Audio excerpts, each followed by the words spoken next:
Today I'm going to show you how to build a reverse shell.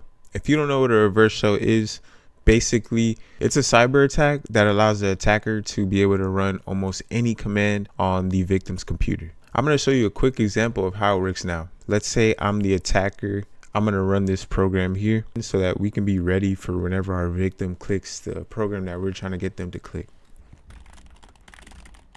Once it says it's listening, you know it's ready. So now we're just going to go to the victim's point of view real quick.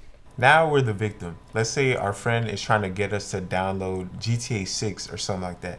He's like, yo, I got GTA 6 early. If you're trying to download it, like, yo, just click this link real quick. So you're like, okay, cool.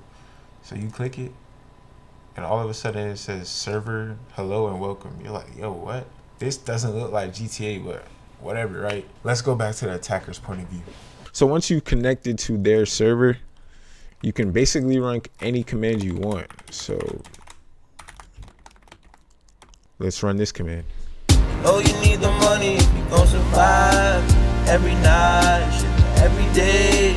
Now that y'all understand how a reverse shell works, I'm going to show you how to actually create one. Remember that this is for educational purposes only. Do not do anything illegal with this, okay? The first thing that we're going to build is the Python script for the attacker, okay? Before you do this, make sure you create a Python file. We're going to call this one attacker.py. And now we're going to start by doing our imports. We actually only have one import for this. And we're going to do the server host. For the attacker Python file, the server host is always going to be those zeros, okay? And we're going to set the server port to that. Okay, now we have a buffer size. Get a socket object. We'll call it S. And this is where we're going to actually bind the socket to the IP addresses. And this is the part where it's going to tell you that it's listening once it starts running. And we want to accept any connection that's attempted. That's the message that's going to say hello and welcome after we've connected.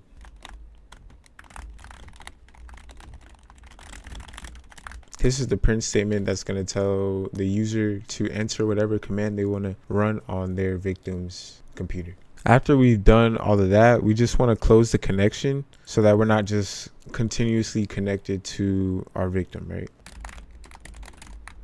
And we're going to close the server connection as well. And now we're done. Once you're done with that, you need to create one more Python file, and that's going to be for the actual victim. We're going to call this one client.py. I will give you a fair warning that, at least for me, when I try to save this on my computer, my virus protection automatically deletes it. So you may have to turn your virus protection off if you want to actually run this. The first thing we're going to start with is our imports as usual. The server host here and the client, you want to actually put your IP address or the IP address of the attacker. Whatever your IP address is, I'm sure like you're probably well, in this example, you're probably going to be the one who's going to be attacking. So put your IP address in here. For the time being, we're just going to have this placeholder right here. We're going to have a server port again. Now we're going to need to create another socket object. And then we're going to need to connect to the attacker's machine, right?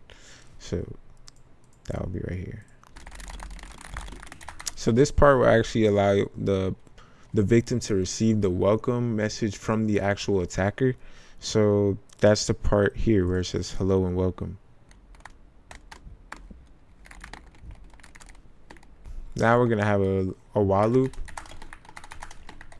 This is the part where the victim would receive the commands from the attacker. And if the command is exit, then it'll just exit us out of there. Now we just want to have another close part so we can close the connection to the attacker. And we're done. As you can see, my virus protector deleted this application, just like I said. But yeah, turn your virus protection off. You should be good. We can run this just so you guys can see that it works. I actually may need to run it from the terminal. So we're going to run the Python script that we just made. And now we're going to run our application on the victim's computer again. We're going to run this app again. Let's see what happens. And it's still connecting. This is literally the same exact thing if we were to run the script. The only difference is I turned the Python file into an executable. So that's all that you would have to do really. So now that we've connected, let's run a quick script just because why not, right? All right, so this command should just pop up a notepad on the victim's computer. And you can see that it worked. I hope you guys enjoyed this video and that it was informative. If you guys want to learn more about programming or cybersecurity, feel free to check out my ebooks. The Basics of White Hat Hacking ebook has 163 pages filled with different projects. It shows you how to create a test environment. It has scripts for keyloggers, it has scripts for DDoS. It talks about Flipper Zeros. It talks about Raspberry Pi Zero Ws. So if you really want to dive deep into hacking and start your career, I highly encourage you guys to check out my ebook in my bio. Have a good one. Peace.